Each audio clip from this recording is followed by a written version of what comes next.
Hello there. This is Pebble for Your Shoe. My name is Ben, and it's been a while since I've shot a video. Um, Honestly, I just didn't feel like doing it.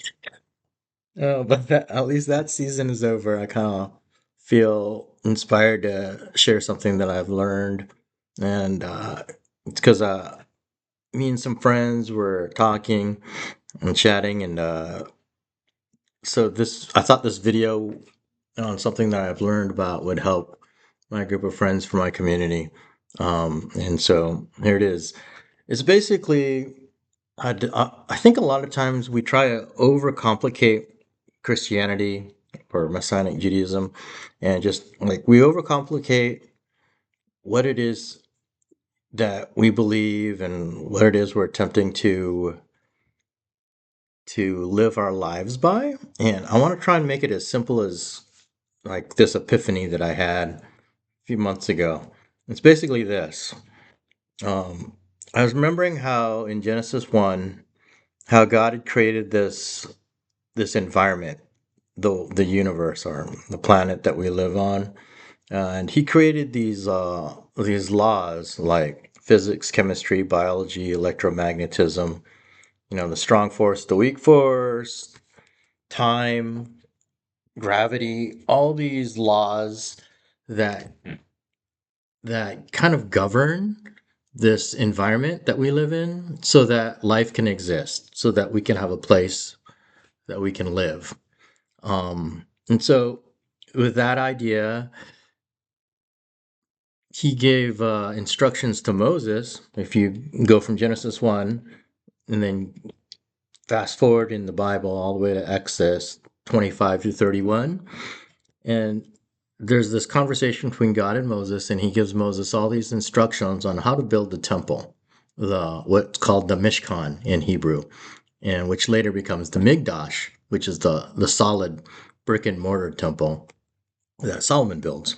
So he gives Moses all these instructions on holiness. And in the same way that he created the world with these laws, like I talked about, physics and chemistry and all that, he gives Moses these laws for holiness to create a world in which he can dwell in amongst us, mankind. So just like he created this place for man to dwell, called the universe, he gives instructions to Moses to create this place for him to dwell among us. And so that's really, that is just an epiphany I had that it's really that simple.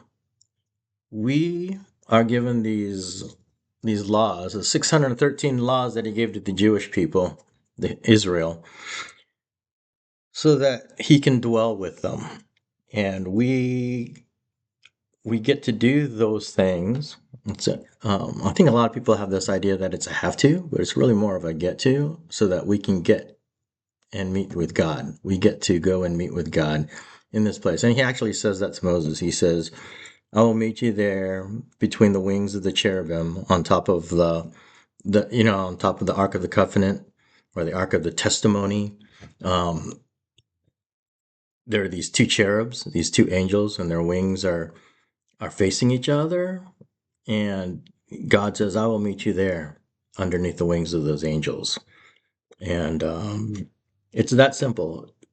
If we want God to meet with us, we need to have this testimony, right? This ark of testimony that shows that, hey, we're willing to do these quote unquote laws so that we can give you a place to dwell, just like you've given us this place to dwell with all the laws that God has created so that we can have a dwelling place. So he asks us to do this same dwelling place for him. And so fast forward again all the way to Matthew, where Jesus is crucified, and what does it say after his crucifixion? That they're within the Holy of Holies, which is within this tent of meeting where God dwells and meets with us.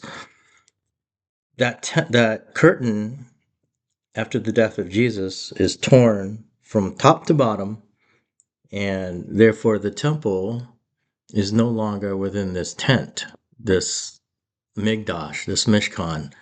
It's now a place where he can dwell within our hearts. And I just started thinking about all the scriptures that Jesus was saying. How he was saying that, what was it? Excuse me, I've been fighting a cold. But it talks about, there's a verse where he says, the birds of the air have a place to dwell or to rest, and the foxes have their dens, but the Son of Man has nowhere to rest his head.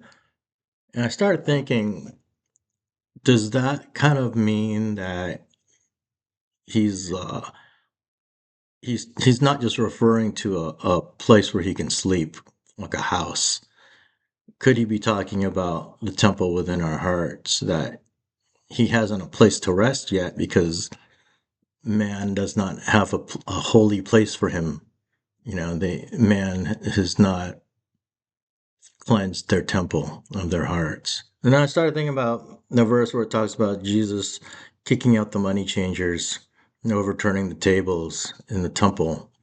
And I thought about how what he said. He says, this is my Father's house. It's not a place for basically all this unclean stuff, this this stuff that's just not meant for the temple, right? The temple is a holy place. It's a place of cleanliness, of things that are clean, things that are kosher. And he's trying to separate, divide the things that are unclean from this place of holiness. And I think about my heart. Are there things that are unclean that need to be divided, need to be kicked out, turned over? And I think about how they came in there into this holy place and they defiled it, right? And it reminded me all the way back to Genesis 1 again, of how Eden was this place of holiness, and what did they do? They brought unholiness into the world, and man was separated from God. There are these parallels of defilement, um, taking that which is clean and bringing something in that's unholy, and things that shouldn't be there, right? And then I also think about the words like the words defied in Genesis 1, and I think about how God divided light and darkness, right? He divided the upper waters from the lower waters so that there would be space in between. He divided the land and the sea. So you see division, division, division. Our world is a place of division so that we can have a place to dwell. He even divided the seasons, a day and the night, and the light that governs the day and the light that governs the night. So there's division all throughout. He divided each of the types of animals according to their kind, according to their seed. He divided woman from man. He took that bone out of Adam. There's division all throughout Genesis 1. And division kind of happens in our world so that things can be separated. And there's a picture there, an image there, that I've been kind of going back and forth in my head. And then I think about, like, what is divided within the Mishkan, within the temple. There's a division between the world and the temple, what's inside of the temple, right? So there's a division of even the inside of the temple, where the curtain is, the pakoret. In Hebrew, the curtain is called the pakoret, that separates the Holy of Holies from the rest of the inside of the tent. And so you got division, division, division in order to create a place for something to dwell. Like in this case, in these cases, division is actually for good, right? And so you think about these kind of things, and what is Yeshua doing when he's kicking the people out of the temple? He's dividing the things that were unclean from the place that is clean. And And then I think about the verse where Yeshua defines adultery, and he says, I tell you that even if you look upon a woman with lust in your heart, then you've so much as committed adultery in that act. And you can't help but think about, oh, okay, if we're trying to, if you, what is it kind of defining? It's like you've got this woman who, let's say she's pure, she's a virgin, and you're thinking about her in a way that would defile her and defiles your mind, and you're taking something that's not yours, basically. You're taking something that belongs, who will eventually become a bride for someone else.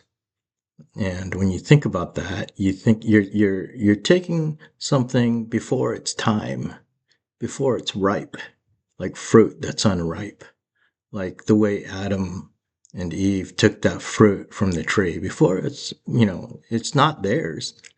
Clearly, God said that's his. They took something that's not theirs. And that's kind of like what adultery is. And that's kind of like what Jesus was talking about. For me, I see that as a parallel with the temple, that you're defiling something. You're putting something in there that's not supposed to be in there.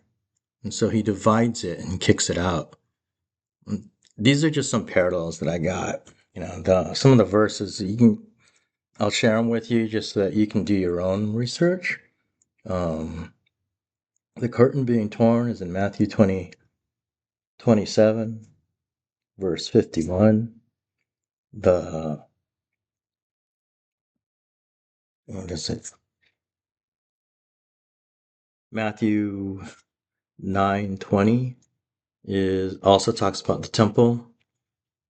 Um, Matthew 21:12 through 13, it talks about that's where Yeshua is kicking the money changers out and overturning the tables.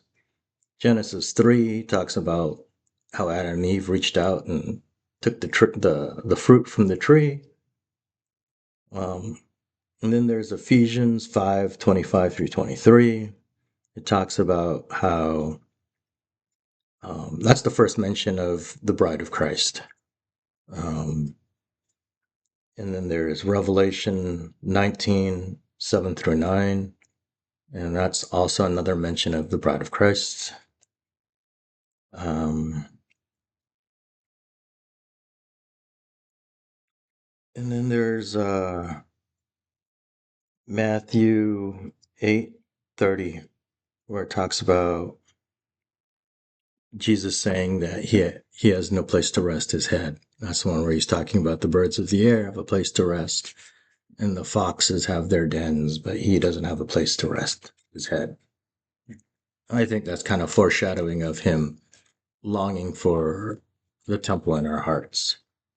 And then the verse that's related to the temple um, where God meets with Moses face to face. That's in Exodus.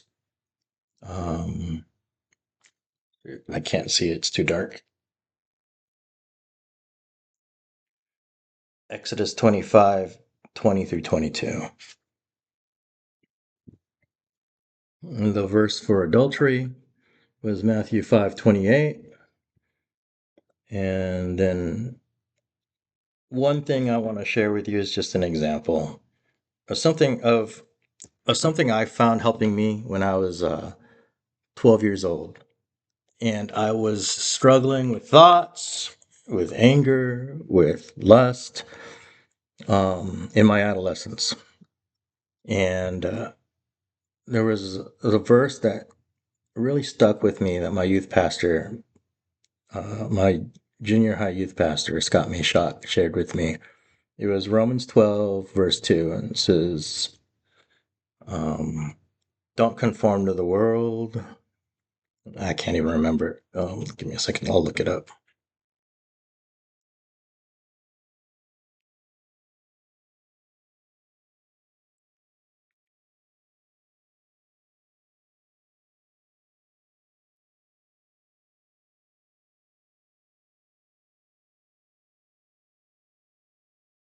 It says, do not let yourselves be conformed to the standards of the world. Instead, keep letting yourselves be transformed by the renewing of your minds so that you will know what God wants and will agree to what He wants that is good, satisfying, and able to succeed.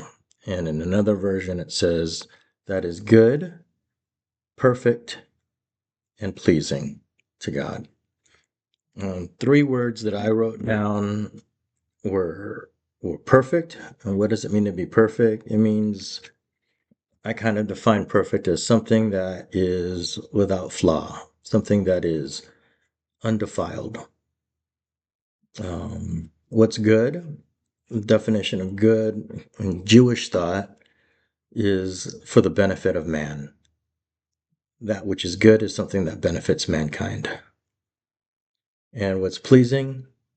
Pleasing is the third word that I wrote down. And I think about pleasing. It's about pleasing God, right? What's pleasing to God. And sometimes, a really good definition of love that I've learned is that we don't love someone the way we want to love them. To truly love someone is to love them the way they want to be loved. Like, let's say you're married and you have a wife, and let's say she's got eczema, and normally she likes to be touched by you. But when someone has eczema, sometimes it can be so severe that even the lightest touch can be painful. And so to really love someone is not to just hug them or touch them when you feel like you want to touch them.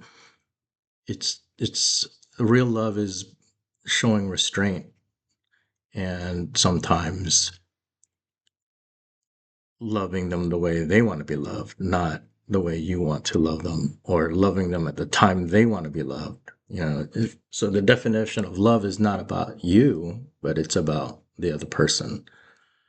And so if you put that in the way, like in the perspective of God, we shouldn't be loving God just the way we want to love Him.